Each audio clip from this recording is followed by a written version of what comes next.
Earth Angel friends. I'm Reverend Nina Rowe, founder of AngelsTeach.com, and this is our first ever Q&A with Reverend Nina.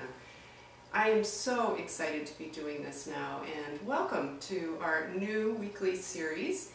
We have learned so much from our teachers and from our students and from everybody within the AngelsTeach community. We recognize that we have a role in teaching other people, but we also recognize that we learn a tremendous amount from the people within our community.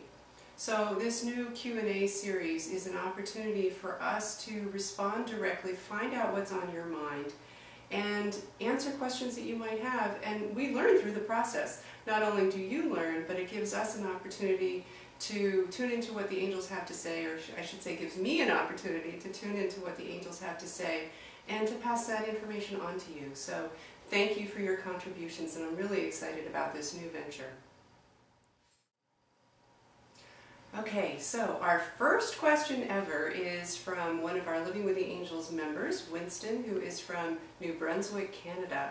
And Winston writes, I truly believe that the most important life spiritual path open to us now is by listening to or being in our heart of hearts. Question. I am asking that the angels provide a meditation or advice on a daily practice to help all of us to be more in our hearts, while raising our vibration in a more and loving way. I can only think of the love that would be expressed and experienced by doing this. Love and blessings, Winston. I love this question, and so I want to thank you, Winston, first of all, for asking this. The first thing that I want to point out, I actually have 5 points that I want to make here. Point number 1 is to commit, fully commit, body, mind, and spirit to a daily spiritual practice. It all begins with the commitment, and once you find that you commit and really follow through with a daily spiritual practice, that life starts to evolve. And I do find that a lot of people will commit, but they'll commit only a certain percentage. They'll do it maybe 5 days a week and not 7. They'll do it maybe 5 minutes instead of what their angels really are guiding them to do, which is more like 15. It's all going to depend upon who you are and what's going on in your life, but the point being to start with your commitment. So, point number 2 here is be very clear with your intention. What is it that you wish to create? What is it that you wish to be during the day? I'm going to share with you my spiritual practice, which actually gets into point number 3. I look at the spiritual practice as being something that continues throughout the day. So it starts in the morning and it ends in the evening. It's not something that you do just once during the day. Before I even get out of bed, before my feet even touch the ground, what I say to myself and what I intend to create for the day is divine wealth, is a blissfully perfect health, is a happy and healthy family, is profound joy, and God's love. And those are the 5 elements of what I intend to create each day. And it doesn't necessarily have anything to do with my business or my personal life. It's a thread that is the foundation for everything that I do.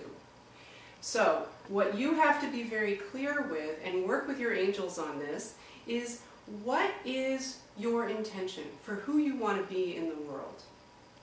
So that's point 2 and 3 kind of together there, but look at your spiritual practice as something that goes through the day and be very clear with your intention. Point number 4, and I actually did touch on this a little bit already, but ask your angels to help you with what you want to do for your spiritual practice.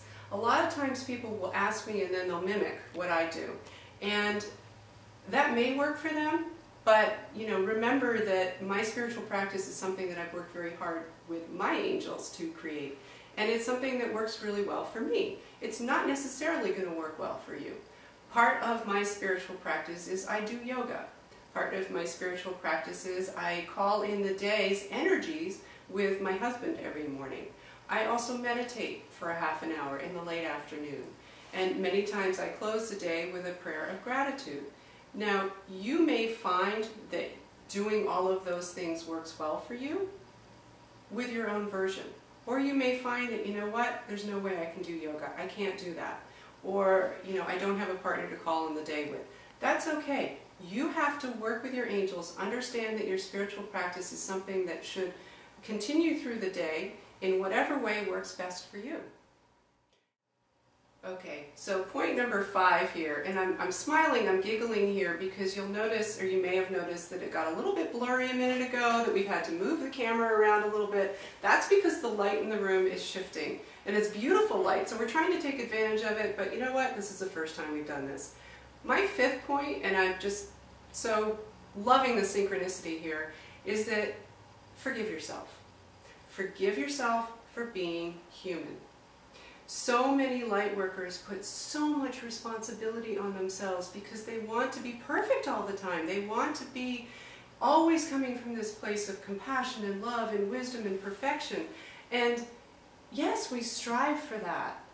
And yet, we're perfectly imperfect. And we're meant to be perfectly imperfect. We're humans. And we have to embrace the humanness that we are.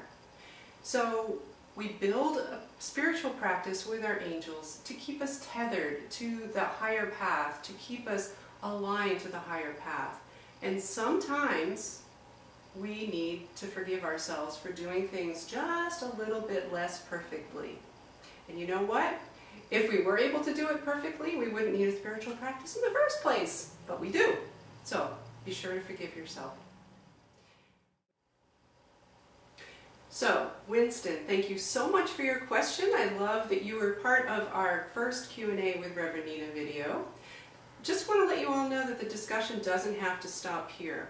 We have lots of wonderful dialogue that happens within our Living with the Angels group on Facebook. It's a membership group, part of our Living with the Angels membership community, which you can check out at livingwiththeangels.com.